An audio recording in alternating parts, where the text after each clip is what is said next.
Hey, welcome back to another question and answer where I go through the most common questions that have been asked from people just starting their tattoo careers. If you're familiar with this channel, we've taught over 150,000 students worldwide how to tattoo in a simple to digest format. Along the way, we've been asked the same questions. With the power of AI, we've now been able to go through the entire YouTube channel, my entire email list, all of my social medias, and clunk together the questions that you ask the most as a beginner. In this video, I'm going to be going through 5 of those questions. So if that sounds like something that you'd like to know answer to, then stick around. Let's get straight into it. Question 1. Is it worth sweeping floors for a year just to get taught this skill? Now, I'm like the head of the arrow on this topic. No, it's not. Let me just explain something that the tattoo industry seems to almost try and hide away from. It does not take you a year to learn how to sweep a floor, or mop a floor, or make a cup of tea, or book somebody in. That can be taught, including how to set your stations up, how to do things in a sterile way, or a clean way, in a weekend. So why are they not teaching people for a year? The claim is it's to pay your dues. I disagree entirely. That's not teaching, that's free labour. I've got no issues with, well, in the studio, you've got to do that. I agree. I do that as the studio owner as well. So whenever I had apprentices, we would all be sweeping up, we'd set our stations up, and it was a team effort. But equally, every single day, I was teaching that person how to tattoo from day one. So there was never a question, well, I'm just sweeping floors. If that is what you're referring to within that question, if you're just doing that, you are wasting your time, because that's not learning how to tattoo. Everybody has got to do that, because the shop has got to be clean, it's got to be tidy, everything's got to be in the right place. So yeah, everybody's got to sweep the floors, clean the stations. But if that is all you're doing, then that is wrong. So hopefully that answers the question. Should you just be sweeping floors for a year? No. If you're in a good apprenticeship with a mentor that actually wants to teach you, you will be learning how to tattoo from the get-go. Just quickly, if you found it useful and you're interested in drills, simple designs, full tutorials, a step-by-step curriculum, and been surrounded by like-minded people, check out our school community. Question 2. What's the one bit of kit worth spending real money on? Now, this throws people quite a little bit, because instantly we all think the machine, and I beg to differ. Now, you can get a good machine for 200 to 300 British pounds, so maybe 250 to 400 American dollars. That's going to get you a decent machine that'll last a good few years. It's not just going to fall apart, and it's going to be perfect for learning on the mats. So I wouldn't say that with the item that you've got to spend the most money on. The thing that I've seen have the biggest impact on people learning is this right here. The artificial skin in which you're tattooing. That makes the biggest difference. And I'll explain why. You can use a cheap machine, a real budget machine, with cheap ink and cheap needles on these mats, and learn how to tattoo. If you're using a good quality mat, you're gonna improve your skills. If you're using a cheap, shitty quality mat, then it doesn't matter what equipment you've got. You could be doing perfect technique and getting rubbish results on the mat. Then what that does is it makes you adjust your techniques until the point where you're literally tattooing it wrong to get the right result on a poor quality mat. So it's reinforcing, or essentially even teaching, wrong technique and bad habits that you're then going to carry on to people. So the advice I give anybody, if you're going to spend money anywhere, or you want to scrimp back on things, it should never be on the mats that you're using. Naturally, I use Skins. I'm one of their affiliates. It's the best brand that I've used. That's why I partner up with them. I recommend it to all of my students. I get a small percentage. It's nothing to brag about. I'm never going to be a millionaire by recommending this. It's not for the money.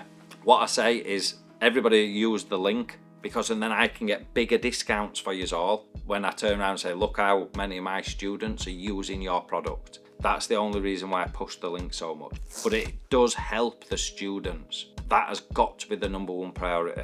So that's why I recommend Skins. If you're interested, there's the link in the description. Next question. Do I need more than one machine to start? In the ideal world, you would always have a machine and then a backup. Is it essential? No. So that is a super simple question to answer. You don't need a second machine. You only need one. You're only using one at a time. It's just nice, if you can afford it, to have a backup. If the battery dies and it's not an interchangeable battery, if something breaks, you don't have to stop whilst you're waiting for the next order. You've got one there ready to go. Next question. Is 16 too young to be picking up a machine? I love this question. I can only comment here in the UK. So here in the UK, legally, you are not allowed to tattoo a person until you're 18. But that doesn't mention that you are not allowed to learn how to tattoo, not on a person, but on artificial skin. I think 16 is actually the prime age to start learning. You think, if you're serious about this and at even such a young age as 16, you think, right, this is definitely 100% what I want to do. You've got 2 entire years of training every single day with very little responsibilities,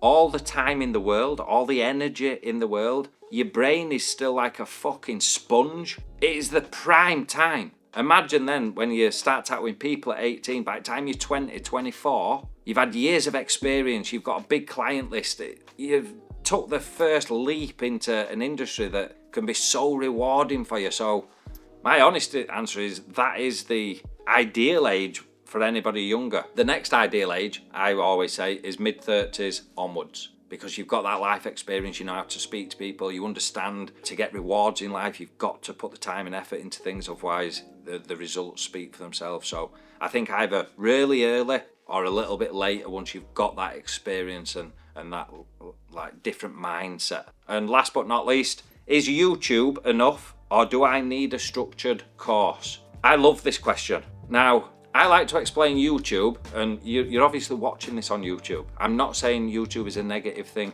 Essentially, you can learn anything that you want on YouTube. However, it's almost like having all of the parts to build a car, but without any instructions. All the bits are there essentially, but it's just missing the spark plug. One bit, but you don't know where to start, you don't know which bit goes where, and you don't know which order to build it in, because there's no instructions, there's no order there. And what happens is, and I've done this on numerous videos now, everybody starts and then they've got an end goal, and instead of just going in the fastest line possible, where all of the lessons are in order, they jump around on YouTube and end up going around in circles or missing vital parts. And a lot of YouTube videos, mine included, my channel, we give so much away for free, but we don't give all of it away. It's like we're holding back the spark plug, the bit that you actually fucking need to start the engine. Everything else is there, but the one thing that makes the difference isn't. In apprenticeships, they hold that spark plug back until they think that you've paid your dues, or they think that, all right, I can start earning from this. It's actually coming back to me now. My course gives you the spark plug day one. It gives you the structure. It gives you the step-by-step foundations to build a strong platform on. If that sounds like something you'd be interested in, check out the community. The links are in the description. Like I say, we've taught over 150,000 people so far around the world, and everybody comes back and says the same thing. The structure really is what has made the difference. The way that we break it down into its simplest form is what helps it stick into people's minds.